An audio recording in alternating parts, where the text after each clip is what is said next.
martes, bienvenidos. Buenos días, redes sociales, o buenas tardes en el momento en donde tú estés y que nos estés sintonizando, ya sea en Facebook o en YouTube. Eres bienvenido, y si estás por acá, por la parte de Occidente, en la parte de San Ramón, pues si quieres visitarnos a nosotros, estamos por acá en los dos servicios de día domingo a las 9 y a las 11.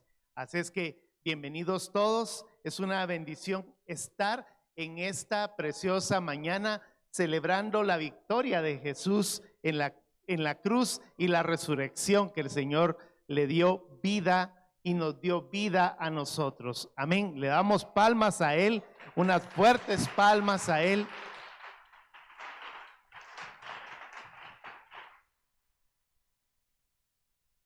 Quisiera que tomáramos nuestra Biblia, como lo hacemos siempre, con nuestra mano derecha, y vamos a declarar la palabra de Primera de Pedro 2:9.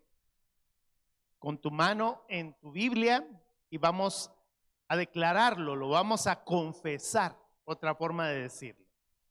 ¿Listos? Vamos a decirle: Señor, yo soy linaje escogido, yo soy real sacerdocio, yo soy nación santa, yo soy pueblo adquirido por ti, para anunciar las virtudes de aquel que me llamó del reino de las tinieblas al reino de su luz admirable. Y Señor, hoy expondremos tu preciosa palabra, que sea como una espada cortante de dos filos, que penetre hasta las coyunturas y los tuétanos de mis huesos y transforme mi vida para siempre. Amén. El tema de hoy está totalmente fuera de la serie de las puertas, porque hoy le pedí al Señor hacer esta pausa para celebrar este acontecimiento que debería de ser cada año que nosotros lo recordemos, porque es el hecho más trascendental de toda nuestra vida. Cuando nosotros nos ponemos a pensar cómo el pueblo de Israel trasladaba sus tradiciones, sus fiestas, lo hacía de generación tras generación. Entonces los padres le enseñaban a los hijos de una u otra forma a que ellos, vamos a ponerlo así, religiosamente recordaran aquello por lo cual ellos habían sido hechos libres. Precisamente durante la semana que está iniciando, bueno, la semana anterior, porque hoy estamos en el primer día de la semana, de la nueva semana, durante ese espacio de tiempo, los judíos celebraban algunas fiestas que tenían que ver con la salida del pueblo de Egipto hacia la tierra prometida. Muchos de nosotros hemos visto las películas, pero principalmente hemos leído lo que la Escritura nos dice respecto a esto. Y aconteció que durante el periodo de tiempo de una fiesta que se llamaba la fiesta de los panes sin levadura, en medio de esa fiesta existían otras dos fiestas que se celebraban juntas. Una era la Pascua y la otra la fiesta de las primicias. En la fiesta de la Pascua, en el día 14 del mes de Nisan, meses judíos, días judíos, se celebraba el hecho de haber salido de una esclavitud hacia la tierra prometida. Y de generación tras generación lo recordaban. Había una historia que ellos podían delegar de una generación hacia otra, y esto me impacta mucho. Durante esta semana hubo alguien que me dijo: ¿y por qué razón a las vacaciones le llaman las vacaciones de Semana Santa? Yo me quedé pensando que qué tremendo, porque hay generaciones en este momento que ya no les cabe acá en su mente y en su corazón de que realmente están de vacaciones, no precisamente porque son vacaciones de verano, sino que en realidad debería de ser un acontecimiento que, aunque probablemente muchos de nosotros estamos de descanso o estamos en algún lugar, deberíamos de ser el ente transmisor de esa fiesta preciosa que nosotros deberíamos de celebrar. Hay una historia que de profecía de fe ellos trasladaban. Una de ellas es lo de la Pascua. Otra de ellas aparecía proféticamente en el libro de Ezequiel, en el capítulo 37, versos del 3 al 5. Quiero leérselos, voy a utilizar la Nueva Versión Internacional. Nos dice: y me dijo, está hablando Ezequiel, una visión que él tuvo, y me dijo: hijo de hombre, ¿podrán revivir estos huesos? Está hablando de una visión de un valle de huesos secos. Y de repente el Señor le hace la pregunta: hijo de hombre, ¿podrá revivir estos huesos? Y yo le contesté: Señor omnipotente, tú lo sabes. Entonces me dijo: profetiza sobre de estos huesos y diles: huesos secos, escuchen la palabra del Señor. Así dice el Señor omnipotente a estos huesos: yo les daré aliento de vida y ustedes volverán a vivir. Entonces los israelitas, los judíos, tradicionalmente de generación tras generación, sabían estas palabras. Es muy delicado esto porque tenemos que hablar del aspecto del discipulado, porque si nosotros no tenemos a quién contarle lo que realmente ocurre en nuestra fe, es muy lastimoso que por esa razón es que la iglesia de Cristo está como durmiendo, está como pasmada muchas veces. Acá no estoy hablando solo de una congregación en particular, estamos hablando de todo el cuerpo de Cristo. Ellos recordaban estas palabras porque probablemente el abuelo se lo había contado al hijo, el hijo al nieto, y así sucesivamente, de generación en generación. Ellos sabían que iba a ocurrir una resurrección de los muertos. Entonces ellos sabían esto. Cuando Jesús se acercó en el momento en el que Lázaro estaba muerto, se le acercó a María, se le acercó a Marta. Marta le dijo: sí, Señor, yo sé que los muertos van a resucitar al final de los tiempos. Estaba citando parte de esta palabra profética. Ellos sabían, ellos conocían de que en algún momento el Señor iba a resucitar a sus muertos, porque ellos creían esto en su fe. Fueron palabras que transmitieron entonces de generación tras generación, pero de repente Jesús, en medio de las circunstancias, conociendo la profecía y su cumplimiento, viene a expresarles a sus discípulos no solamente que continuaran creyendo en la resurrección de los muertos, sino que ellos pudieran tener también un concepto totalmente distinto. De hecho, Jesús hizo muchos cambios, no quitando la palabra original, sino haciéndola más viva y eficaz.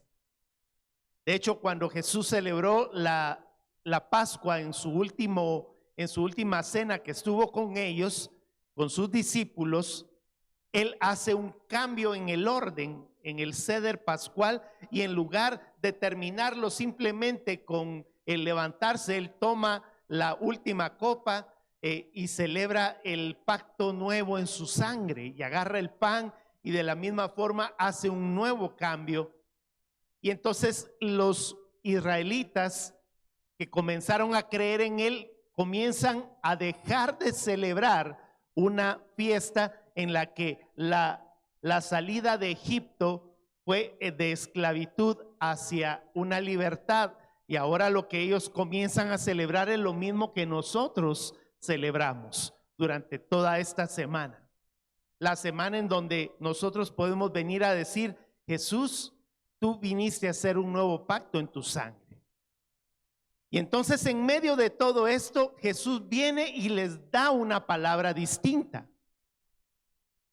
Marcos capítulo 8, verso 31 nos dice que Jesús predijo su muerte diciendo, luego comenzó a enseñarles: el Hijo del Hombre tiene que sufrir muchas cosas y ser rechazado por los ancianos, por los jefes de los sacerdotes y por los maestros de la ley. Es necesario que lo maten y a los 3 días resucite. Esto es algo muy impactante, porque al cumplirse la obra de la cruz en el Calvario y su inminente resurrección, que el Señor nos dio esa oportunidad de ver las primicias en el día de las primicias.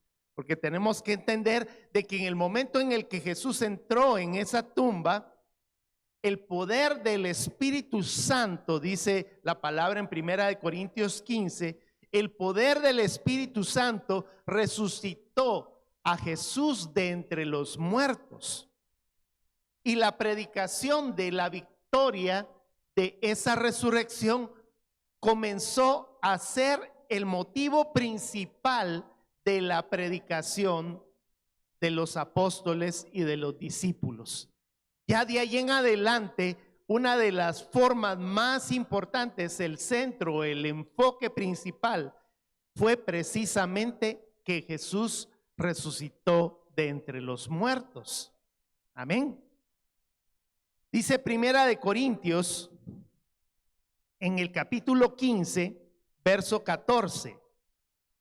Si Cristo no ha resucitado, nuestra predicación no sirve para nada, como tampoco la fe de ustedes. Y ahí sigue diciendo, usted puede seguir leyendo toda esa parte de 1 Corintios 15, que si usted quiere leerla completa, es un manjar para nuestro espíritu, el que nosotros lo podamos leer y comprender. Todo ese capítulo, se lo dejo de tarea, amén. Allá redes sociales, lea 1 Corintios 15 hoy, al menos hoy lea la Biblia en medio de todas las cosas que de repente hacemos. Entonces, en el momento en el que Jesús entró a la tumba, vamos a repasar esta parte. Recuerde usted que Jesús, en el momento en el que entró a la tumba, ya había sido declarado muerto. Una de las cosas importantes que habían dado el diagnóstico de muerte fue que los mismos romanos no quebraron sus piernas. Era costumbre de los romanos, para acelerar el proceso de muerte y que pudieran tener más dolor, pasaban por donde estaban los crucificados, porque tenemos que entender de que Jesús no fue el único que murió en una cruz. Esta era una costumbre pagana, una costumbre romana, para matar en una forma muy cruel a las personas condenadas a muerte. Y Jesús fue condenado a morir clavado en ese madero, y en el momento en el que ellos venían y decían, ya, démosles término a estos, pasaban con un mazo y le quebraban las piernas para que dejaran de sostenerse sobre de una peña que tenía unos clavos colocados. En el momento en el que ya no tenían cómo sostenerse y estaban solamente clavados y amarrados, entonces automáticamente ellos comenzaban a morir de asfixia en una manera más rápida. Y cuando dieron esa orden, dice la escritura que Jesús había sido clavado por sus manos, había sido clavado por sus pies, había sido azotado y todo su cuerpo era una sola llaga completa. Todo, absolutamente todo. Por cierto, le habían clavado una corona de espinas en su cabeza que lo tenía constantemente lleno de sangre, y aún en medio de su vista Yo puedo pensar que Jesús, cuando abría sus ojos, podía ver medio rojo en medio de su caminar hasta el Gólgota, en el momento en el que fue crucificado. Había sido todo esto parte de el proceso de su pasión y muerte. Y cuando la Escritura nos dice que Jesús murió, expresó una palabra muy especial. Nosotros la traducimos: todo está consumado. Esa fue una palabra que en el momento en el que Jesús la dijo, en su lenguaje original, la palabra es tetelestai. Y esta palabra tetelestai tiene un significado muy profundo, porque está diciendo: ya está todo cancelado, ya no hay nada que pagar, está todo completamente lleno, ya todas las profecías están cumplidas. En este momento, Señor, ya hice todo lo que tenía que hacer por la humanidad. Él viene y dice: tetelestai. Y en ese momento Jesús exhala el espíritu diciendo: Padre, en tus manos encomiendo mi espíritu. Y exhala su último aliento y muere. En ese momento los soldados romanos pasaron algún espacio de tiempo, un par de ladrones que estaban alrededor de la cruz de Jesús, estaban todavía vivos, y entonces los romanos pasaron con el primero y le rompieron las piernas para que muriera. Cuando pasaron con Jesús, que era el que estaba en medio, se le quedaron viendo y dijeron: rómpale las piernas para que muera. Pero alguien dijo por allí: él ya murió. Sin embargo, los romanos tenían que cumplir con la función y el orden que les habían dado, y dice: para probar que este ya está muerto, métanle una lanza en su costado. Y agarran y meten la lanza con el propósito de verificar su muerte. En el momento en el que la meten, llega la lanza hasta su corazón, y lo que de Jesús sale es agua y sangre.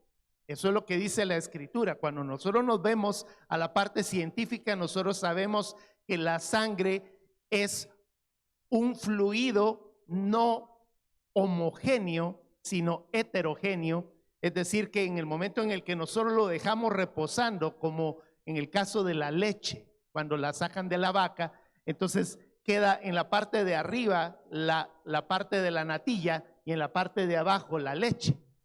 En el caso de la sangre, queda en la parte de abajo todo lo que es la sangre, y en la parte de arriba queda un fluido como de agua, que es precisamente el suero, que es la mezcla de las dos. Eso significó que ya Jesús tenía aproximadamente un par de horas de haber muerto. Ese es el proceso en el que el cuerpo comienza a sufrir ese tipo de cambios. Entonces Jesús ya estaba muerto, y en el momento en el que lo declararon muerto, su cuerpo llevó, dice la Escritura, vayamos a Isaías 53,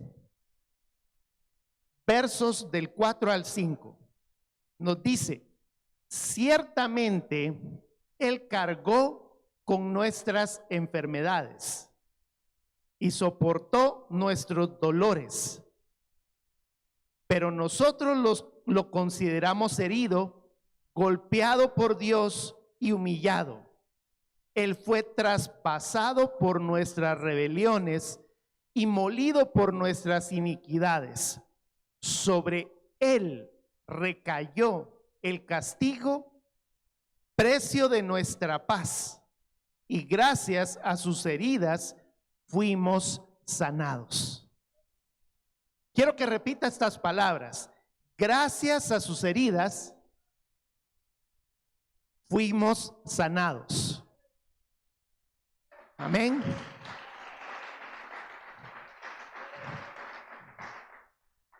A ver, quiero que usted lo vuelva a repetir. ¿Y por qué le estoy haciendo que usted repita estas palabras? Porque cuando usted declara la palabra de Dios con su boca, lo está declarando a los aires. Y usted dirá, bueno, los aires, ¿qué les importa? Dirá usted. Pero en realidad los aires significa que alrededor de nosotros hay ángeles ministradores y hay ángeles caídos. Entonces, cuando nosotros venimos y declaramos la palabra, como lo voy a volver a pedir que lo haga, le está diciendo usted al enemigo: yo soy libre. Entonces el enemigo, cuando oye que un hijo de Dios declara la palabra de Dios con su boca, incluso recuerde usted que cuando nosotros somos salvos, lo declaramos con nuestra boca y lo creemos en nuestro corazón. Entonces, si usted repite estas palabras, dice: gracias a sus heridas fuimos sanados. Amén. Gloria a Dios. Entonces, Jesús entró con esas heridas a la tumba. Es como cuando nosotros somos bautizados. Esto tiene una similitud muy bíblica. Usted lo puede entender cuando usted lee Romanos capítulo 6. Otra tarea que le doy para que usted la pueda leer. Romanos capítulo 6, porque dice que nosotros, en el momento en el que somos bautizados en su muerte. Y en el momento en el que salimos de las aguas, es como que nosotros estemos resucitando a vida eterna. Y esto es algo muy hermoso, porque en el momento en el que Jesús entró entonces a la tumba, es como cuando nosotros entramos con todos nuestros pecados a las aguas, y en el momento en el que nosotros salimos de ellas, cuando Jesús atravesó la piedra, como nosotros atravesamos el agua, salimos con una nueva naturaleza, porque somos nuevas criaturas. Entonces morimos en Cristo y resucitamos a una nueva vida. Pero cuando nosotros entramos con esas heridas como las que Jesús tuvo en la cruz en el Calvario. Y hoy, de una manera muy especial, vamos a hacer un pequeño repaso que, para cumplir llevando nuestras culpas en su cuerpo y nuestras cargas, Jesús llevó 6 heridas en su cuerpo. Entonces hoy vamos a aprender de esto, porque en el momento en el que Jesús llegó a la tumba, ya llevaba estas 6 heridas. La primera de las heridas, usted que está apuntando, apúntelas, porque vamos a hablar de las 6 así en poco y en corto. La primera herida es la herida que ocurrió en el Getsemaní, en el momento antes de que comenzara el proceso de su pasión y su muerte. Dice la escritura en Lucas, vaya a Lucas, en el capítulo 22, versos del 39 al 46, nos dice: Jesús salió de la ciudad y, como de costumbre, se dirigió al monte de los olivos, y sus discípulos lo siguieron. Cuando llegaron al lugar, les dijo: oren para que no caigan en tentación. Entonces se separó de ellos a una buena distancia, se arrodilló y empezó a orar. Vea lo que dice el verso 42: Padre, si quieres, no me hagas beber este trago amargo. Punto y coma. Pero no se cumpla mi voluntad, sino la tuya. Entonces se le apareció un ángel del cielo para fortalecerlo. Pero como estaba angustiado, se puso a orar con más fervor y su sudor era como gotas de sangre que caían a tierra. Cuando terminó de orar y volvió a los discípulos, los encontró durmiendo, agotados por la tristeza. Ok, dice la escritura que aún a pesar de que nosotros entendemos que Jesús es 100% Dios, ¿cuántos creen esto? Pero también es 100% hombre.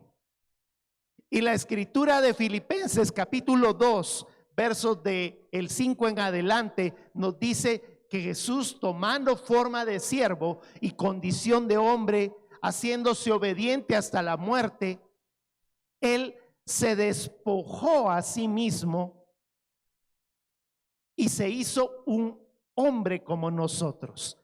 Y en esa calidad de hombre como nosotros, tuvo temor, tuvo angustia. Y esa angustia se transmitió en su primera parte de la pasión. Esa llaga que muchos de nosotros no nos damos cuenta que existió. Esa herida es la herida del Getsemaní. ¿Y qué nos enseña a nosotros? Que en el momento en el que Jesús entró a la tumba, llevaba esa herida. ¿Y qué significa esa herida? Significa mi condición humana. Muchos de nosotros, en medio de nuestra fe, a veces tenemos indecisiones. Muchos de nosotros decimos, ¿será que Dios está conmigo? ¿Será que Dios en este momento no me ha abandonado? ¿Será que Dios en este momento está escuchando mis oraciones? Y muchos de nosotros en algunos de los casos hasta hemos abandonado nuestra fe a causa de llevar este tipo de herida como la que Jesús llevó, que es la herida del Getsemaní, y la entró a la tumba. ¿Qué es lo que el Señor vino a sacar en el momento en el que resucitó? Nos dio libre sanidad de temor. O sea que nos dio la oportunidad de ser libres de la atadura del temor. Porque cuando Jesús resucitó, ya traía de regreso lo que probablemente para nosotros en este momento es aún una de las heridas. Hay un detalle importante que tiene consigo también esta herida, porque representa la obediencia a la voluntad de Dios, que es lo que muchas veces nos falta a nosotros como hijos de Dios. Necesitaríamos reflexionar si realmente el señorío que nosotros tenemos en nuestra vida obedece a dejar de hacer lo que nosotros queremos hacer y lo que Él quiere hacer. Entonces, la herida del Getsemaní representa precisamente el hecho de que Jesús haya dejado de hacer su voluntad. Él dijo estas palabras: Padre, si es necesario, aleja de mí esta situación que me está sucediendo, pero que no se haga mi voluntad sino la tuya. Él fue obediente en su acción. Esta primera herida, él entró con la herida del temor y nos sacó con una herida, ya una cicatriz de valentía. ¿Cuántos de nosotros confesamos esto para nuestra vida? Yo sé que muchos de nosotros todavía tenemos temor. Siempre digo estas palabras: todavía le tenemos temor a la cucaracha voladora. Pero de hecho nosotros en muchos de los casos debemos de recordar que cuando Él salió de la tumba, Él ya no llevaba el temor, y tampoco nosotros debemos de llevar ese temor, porque Dios no nos ha dado un espíritu de temor, sino de poder, de amor y de dominio propio. Amén. Vamos a la segunda herida. Es una herida muy conocida, la herida de las manos. Vayamos a Mateo capítulo 27. Esta misma cita vamos a darla también en la tercera de las heridas. Así es que manténgala ahí en su Biblia. Mateo capítulo 27, versos del 35 al 37. Nos dice: lo crucificaron, repartieron sus ropas echando suertes y se sentaron a vigilarlo. Encima de su cabeza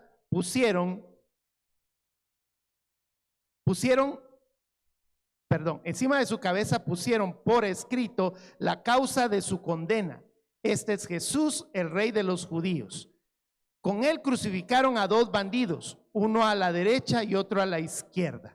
Los que pasaban meneaban la cabeza y blasfemaban contra él. Es decir, que en el momento en el que Jesús fue crucificado, llevó dos heridas en sus manos. Es interesante las figuras que uno al estudiar, uno se da cuenta que en el momento en el que Jesús abrió sus manos, las abrió de forma horizontal para que pudiera abarcar de norte a sur, de sur a oeste, todo lo que nosotros somos acá en la tierra. Y la otra parte del madero estaba representando la parte donde Jesús viene y dice que no se haga su voluntad sino la mía. Esas son puras figuras que nosotros hemos de entender. Pero ¿qué pasa con esas heridas de las manos? Esas heridas sujetaron a Jesús en su forma de hombre. Jesús pudo haber tomado en ese momento y agarrar y decir: bueno, yo voy a utilizar todo mi poder y voy a liberarme de aquí. Las personas decían: si eres el Hijo de Dios, bájate de la cruz. Y Jesús lo pudo haber hecho. Pero es impresionante la forma en la que Jesús nos enseña a través de esa sujeción en los clavos, la forma en la que nosotros estábamos antes de ser hechos libres a través de la muerte de la cruz. ¿Qué representa esas manos clavadas? El pecado ata nuestras manos para no recibir la bendición. Cuando nosotros estamos en medio del pecado, encadena nuestras manos para que nosotros no podamos venir y levantarlas y decirle: Señor, haz tu voluntad. Muchos de nosotros tenemos clavadas nuestras manos, impidiendo que nosotros hagamos su voluntad en las cosas que tenemos que hacer. Diariamente nosotros, muchas veces a través de las cosas que el enemigo hace, impedimos que la voluntad del Señor se haga en nuestro trabajo, en nuestros estudios. ¿Cuántos de nosotros nos arrepentimos muchas veces de no haber agarrado a nuestra hija, a nuestro hijo, a nuestra esposa y darle un beso, tomarlo y darle una caricia, cuando después están ya más grandes y ya no los podemos acariciar de la misma forma? Yo veía en estos días que nació nuestra nieta Sofía, veía cómo su papá, su papito y su mamita agarraban a esa pequeña bebé y la comenzaban a acariciar. Y yo le dije a mi hijo Josué: aprovéchate estos tiempos, porque tus manos son manos de bendición sobre de ella. Cada vez que la toques, cada vez que la cambies, bendícela. Sabes que muchas veces nosotros somos muy fríos con nuestras manos. No abrazamos a las personas que deberíamos de abrazar. No damos lo que nosotros deberíamos de dar. A veces sabe que también, tocando esta parte, muchas veces nosotros deberíamos de ser muy dadores, pero el enemigo ata nuestras manos para no dar. Y esto es algo muy fuerte, porque las cadenas en nuestras manos son la representación de lo que Jesús fue clavado en esa cruz del Calvario por nosotros. Entonces deberíamos de comprender esto. En el momento en el que Él clavó o permitió que clavaran sus manos, nos estaba diciendo: mis manos están clavadas para que las tuyas sean libres, para que tú vengas a recibir las bendiciones, porque por eso Él sustituyó nuestros pecados por su santidad.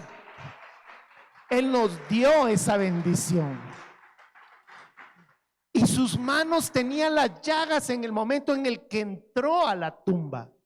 Pero cuando salió de allí, yo recuerdo las palabras que le dijo a Tomás: Tomás, mete tus manos en mis manos y cree.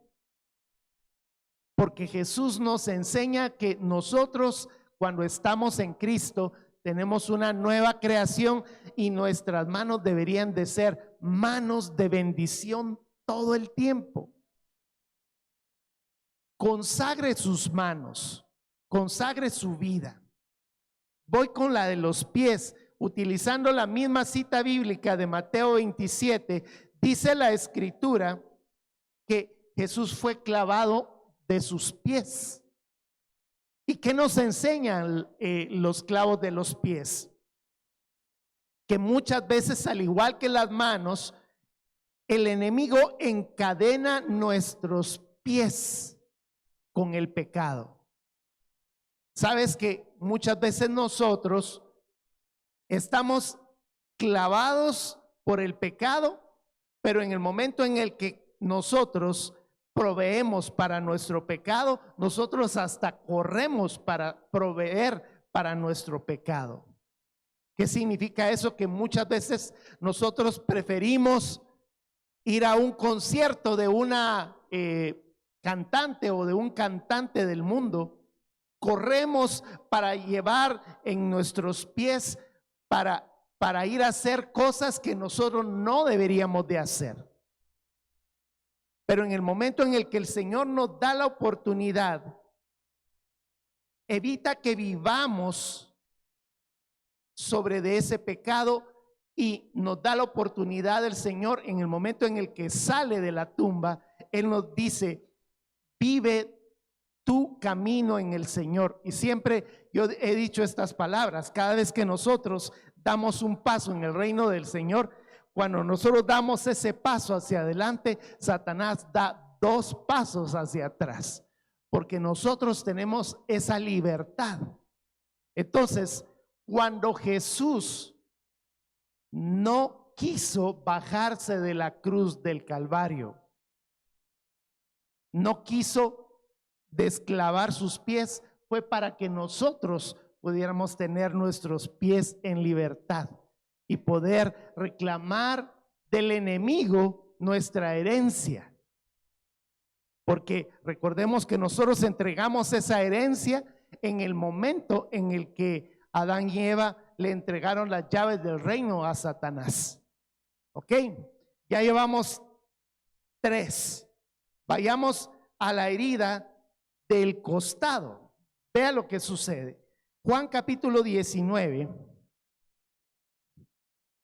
versos 31 al 37 nos dice: era el día de la preparación para la Pascua. Los judíos no querían que los cuerpos permanecieran en la cruz en sábado, por ser un día muy solemne. Así que le pidieron a Pilato ordenar que les quebraran las piernas a los crucificados y bajaran sus cuerpos. Voy a parar acá para no seguir leyendo lo que ya te expliqué anteriormente.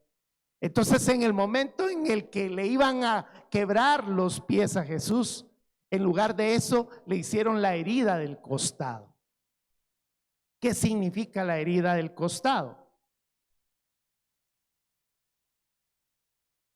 Que hirieron su corazón. Ojo a esta parte. Esta herida tiene mucho que ver con nuestras heridas de nuestro corazón. Él sana las heridas de nuestra alma porque Él llevó nuestras heridas. Él llevó nuestras cargas. Él quiere que tu corazón sea sano. En el momento en el que Él salió de la tumba, Él te dice: yo fui el que llevé esa herida en mi costado para que tu corazón esté sano. Hoy en día muchos de nosotros, esta es una de las heridas más fuertes, porque muchos no perdonamos. Y por esa razón es que tenemos heridas en nuestro corazón. Muchos de nosotros pasamos años con heridas tan profundas que nos cuesta perdonarlas. No hemos perdonado a veces a nuestros padres. Hemos dejado de perdonar a nuestros hijos, hemos dejado de perdonar a nuestros hermanos, a cuanta persona que en este momento tengas allí, que tú vengas y digas, no, es que yo ya no quiero ni hablarle. El Señor viene y te dice, sana esas heridas. Y quizá tal vez hasta ni lo conozcas. Hay personas que han sufrido violaciones, hay personas que han sufrido la pérdida de bienes materiales. Alguien de repente vino y te robó. Alguien vino y asesinó a uno de tus familiares. Ni siquiera lo conoces, pero vienes y sientes el dolor en tu corazón. El Señor viene y te dice, yo quiero que cuando tú salgas, en el momento en el que eres una nueva criatura, salgas sin las heridas de tu corazón. Tú que estás allá en redes sociales, si tienes alguna herida en tu corazón, dile al Señor, Señor, vuélveme a meter a la tumba y yo vuelvo a salir nuevamente por tu poder, porque el Señor viene y nos dice, tú puedes ser restaurado, ya deja de tener ese dolor, ya deja de tener ese rencor, porque muchos de nosotros hasta nos hemos enfermado físicamente a causa de esos dolores en nuestro corazón. Vayamos a la siguiente herida, la herida de la llaga de todo su cuerpo. Nos dice Juan capítulo 19, versos del 1 al 2. Dice, estoy retrocediendo un poquito, nos dice, Pilato tomó entonces a Jesús y mandó que lo azotaran. Los soldados que habían tejido una corona de espinas se la pusieron a Jesús en la cabeza y lo vistieron con un manto de color púrpura. Viva el rey de los judíos, le gritaban mientras se le acercaban para abofetearlo. Jesús recibió, dice según la tradición, 40 azotes menos uno. Ese era el precio en el momento en el que se tenía que azotar a una persona. Y utilizaron unos tremendos flagelos extremadamente dañinos para el cuerpo. Tenían pedazos de hueso en las puntas y en el momento en el que le tiraban el azote y regresaba el flagelo, llevaba consigo pedazos de su cuerpo. Dice la escritura en 2 de Corintios capítulo 11 verso 24. 5 veces recibí de los judíos los 39 azotes. Eso lo dice el apóstol Pablo. O sea que el apóstol Pablo también fue azotado de esa misma forma. Pero cuando nosotros vemos a Jesús con esa cantidad de heridas extremadamente fuertes, Él nos dice a través de estas heridas que nuestras pruebas difíciles, Él las llevó en sus azotes. La sanidad de nuestras vidas en todo nuestro cuerpo. Muchos de nosotros hemos sufrido probablemente alguna circunstancia en nuestros huesos, en nuestro corazón, en nuestra cabeza, en nuestras piernas, en donde tú tengas alguna enfermedad. Cada vez que él recibía un azote, el Señor estaba diciendo, yo recibí esos azotes por ti. Y por sus llagas hemos sido sanados. Él limpia nuestras vidas. Él limpia nuestros corazones. Vayamos a la última, que es la de la corona, que la acabamos de leer en este momento. Sin embargo, leamos la otra parte de la versión. Mateo capítulo 27, verso 29, nos dice estas palabras. Luego trenzaron una corona de espinas y se la colocaron en la cabeza, y en la mano derecha le pusieron una caña. Arrodillándose delante de él, se burlaban diciendo: salve, Rey de los judíos. Cuando Jesús fue bajado de la cruz, le quitaron la corona de espinas y tenía su cabeza totalmente llena de heridas. De hecho, lo que significó fue lo que ellos dijeron. Era una burla de parte del mundo hacia el reinado de Jesús en esta tierra. Dice la palabra que él estaba representando allí lo que nosotros somos como hijos de Dios.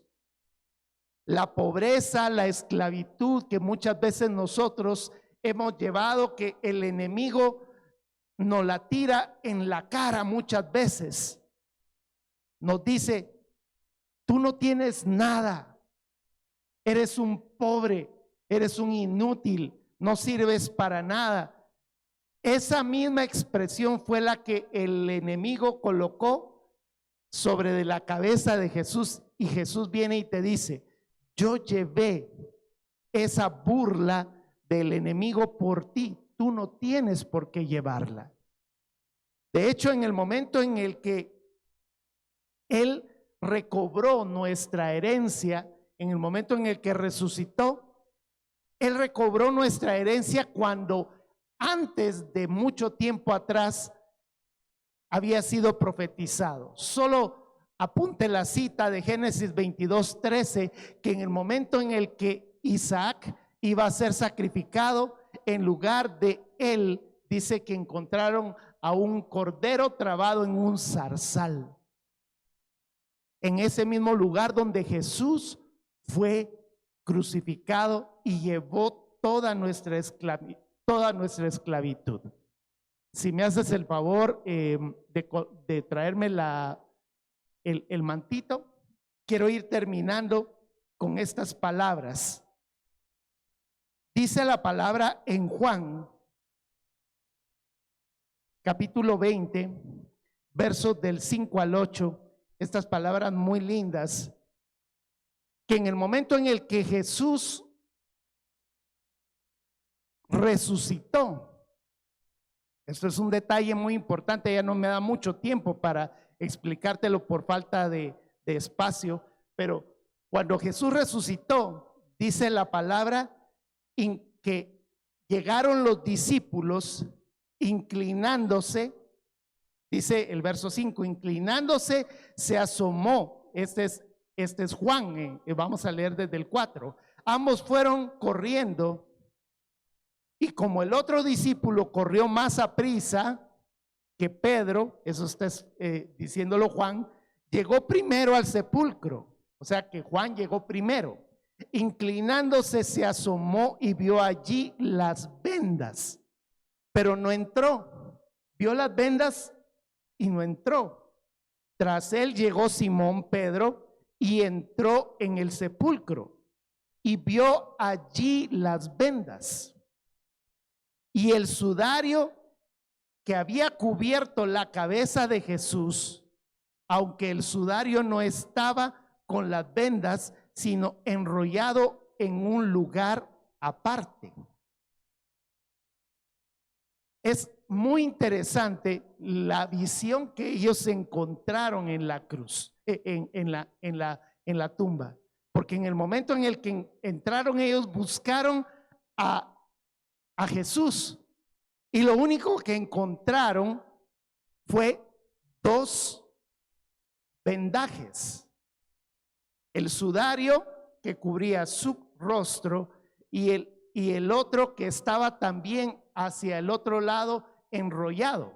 Solo para que usted sepa el detalle, que es que por allá por Turín hay un manto completito que dicen que es el sudario de Jesús, pero si nosotros leemos detalladamente, no era un sudario completo como el que está allí, sino que había uno que cubría su rostro que estaba aparte, y el otro que cubría su cuerpo también aparte, pero bien dobladitos.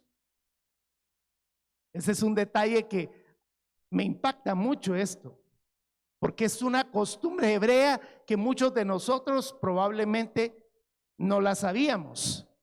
Pero en el momento en el que Jesús salió de la tumba, agarró y dejó dobladas, así como este lienzo, lo tengo doblado de esta forma. ¿Qué representó eso? Representó el hecho de que los judíos tenían una costumbre de que en el momento en el que se sentaban a la mesa, si el invitado especial a la mesa estaba sentado en ese lugar y tenía una servilleta allí para poder terminar de comer y decir me levanto y no vuelvo más, agarraba la servilleta y la ponía así como que tirada hacia un lado. Entonces eso significaba para los sirvientes que la mesa la podían levantar, porque el comensal ya no se iba a volver a presentar más en esa mesa. Pero cuando el comensal agarraba la mesa, agarraba en la mesa y doblaba la servilleta de la forma en la que nosotros estamos diciendo, decía: no me levantes la mesa, no me levantes mi lugar, porque yo vuelvo pronto. ¿Entiende lo que le estoy diciendo? Es decir, que cuando Jesús salió de la tumba, Él agarró su lienzo y lo puso doblado sobre de su tumba. Eso significó que Jesús te está diciendo: la tumba está vacía, pero yo vuelvo pronto.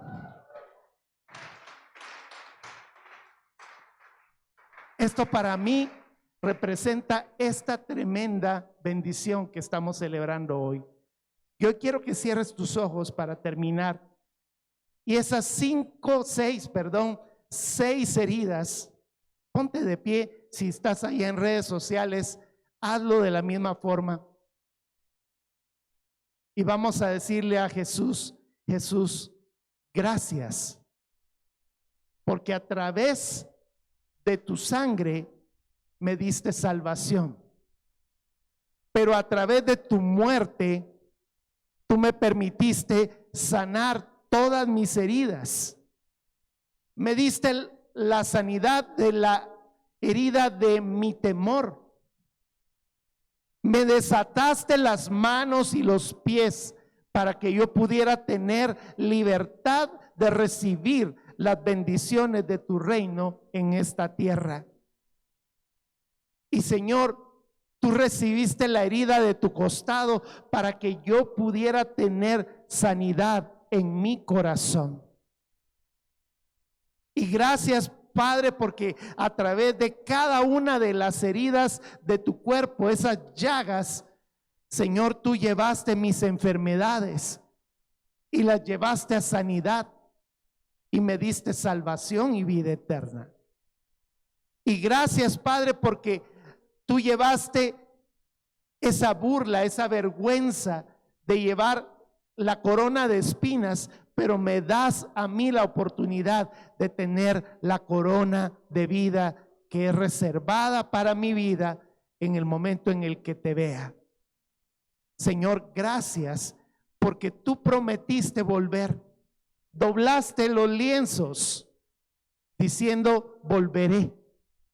Y gracias por la oportunidad que me permites de poder estar el día de hoy proclamando que Jesucristo vive eternamente en nuestros corazones. En el nombre de Jesús, amén. Gracias, Jesús. Despedimos redes sociales, bendiciones para ti. Te miramos en la próxima. Y los que estamos acá.